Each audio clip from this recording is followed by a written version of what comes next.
Welcome back and good morning to you. It's 4:45. We are going to start off this week with relatively quiet weather, but all eyes are on the tropics here as we do track a developing system that will likely become a hurricane in the Gulf of Mexico in the next few days. Here's the latest thinking on it.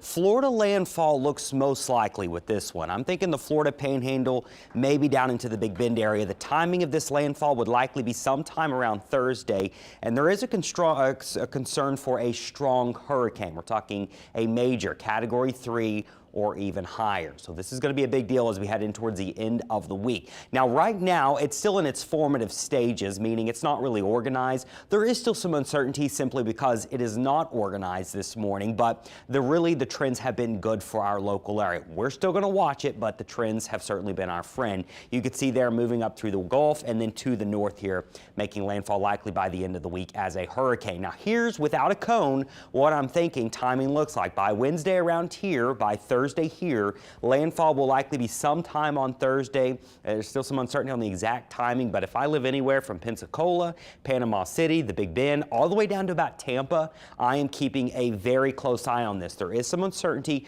on how fast this turn is going to happen. Does it head more towards the Panhandle, or does it turn a bit faster and go more into the peninsula of Florida? There's some uncertainty there, so this is something that certainly has the attention. If you've got vacation plans, if you've got travel plans later this week, you got to follow the forecast closely because once again, there are signs that this could be a fairly healthy hurricane.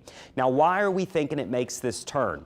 Well, right now, the steering currents, we've got a big ridge sitting over us. That means this thing is going to slowly move to the north today and tomorrow and move northwest. Now, we do think it's going to start to turn more north late Tuesday night into Wednesday.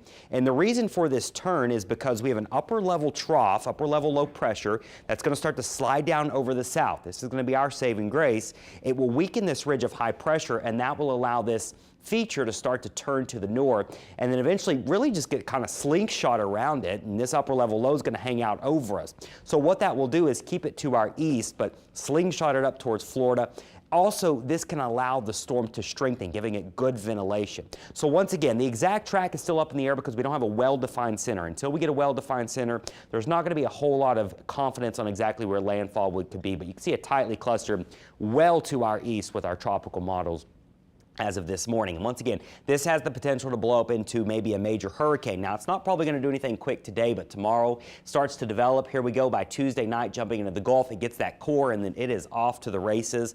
Look at that. That could be a pretty significant hurricane in the eastern Gulf on Thursday, moving up to the north. Now, for us, what are we expecting? Well, if a hurricane stays to our east that far, not a whole lot of bad impact. In fact, we can really see some beneficial dry air coming in. We got a weak front coming in Thursday. That'll bring a couple showers, but behind that, some dry air getting pulled into the area, and I think it could be less humid by the end of the week. So with their hurricane to our east, we would get that nicer feeling air and dry us out for the weekend, and also bring in some more manageable temperatures as we head into the end of September pretty soon. So overall, Florida looks like the most likely scenario. Of course, we're going to watch it. It's still in its formative stages. There could still be some swings in the models, but our steering currents are what are looking good for us with that big upper level low over us that will hopefully help us out. Also, that upper level low will send a weak front in, bringing us a couple showers Wednesday into Thursday, and that's also when we start to see those temperatures drop. And with temperatures dropping, we actually have some kind of fall-feeling air in the forecast. As we do get into Friday and Saturday, I've got some 60s even for parts of the South Shore.